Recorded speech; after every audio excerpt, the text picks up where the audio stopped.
It's important because we actually want to see our men stand up and actually say no to domestic violence and show our women that they're wanting to support their partners, their sisters, their wives, grandmothers, daughters. I always thought, me being a shy person, I thought, nah, I can't be shy all my life, so I've got to step up as a young person and say something about family and domestic violence, and sharing that around my community and my town camp, let alone in my own home. I mean, it's really big in my own home because we love to talk about family and domestic violence, and my kids are actually starting to get the picture that it's not a good thing to do, and they also telling their friends at school as well, and little things like that at home can eventually spread out to bigger places.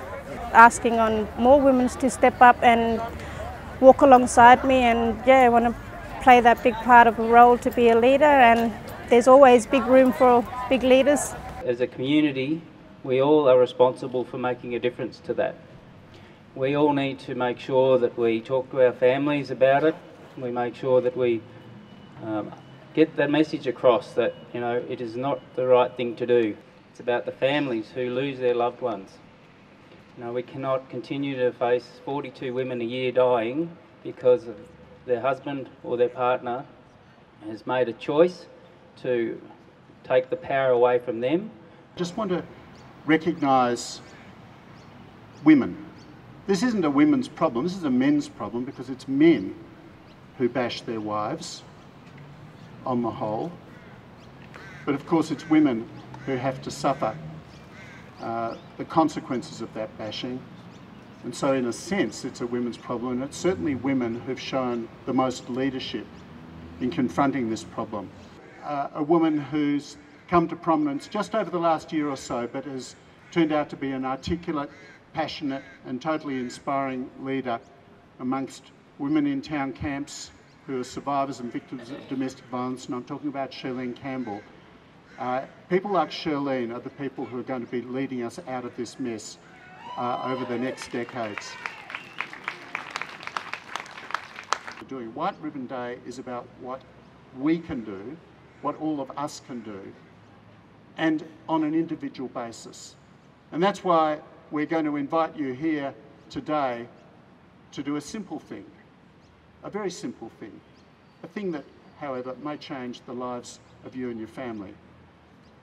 It's to make a promise. It's make a promise not to engage in domestic violence, not to excuse domestic violence, not to stand by and watch domestic violence silently, but to stand up against domestic violence.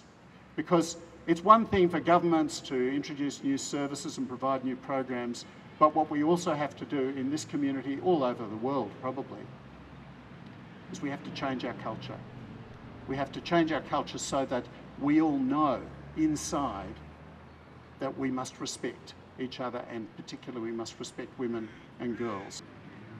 I will stand up, speak out, and act to prevent men's violence against women. Thank you. The Tangentyere Women's Family Safety Group, we've eventually started off 3 years ago, just throughout talking about the signs, and we're just fed up looking at domestic violence in our town camp, and we just thought, we put our heads together and combine as strong leaders from our town camp, and which we are picked out from each of our town camps to speak for our town camps, and to spread that message that violence is not a good thing. It's not acceptable in our town camps, and we also teach our kids that it's not a good thing. It's not an ongoing thing, and it's not playful. It's disgusting. Planning on a trip to Canberra to talk to the biggest,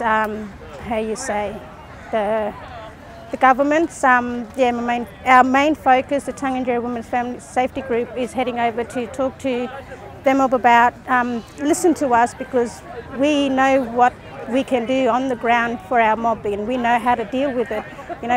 We don't need no one coming in and telling us what to do, because actually we are doing that every day of our lives.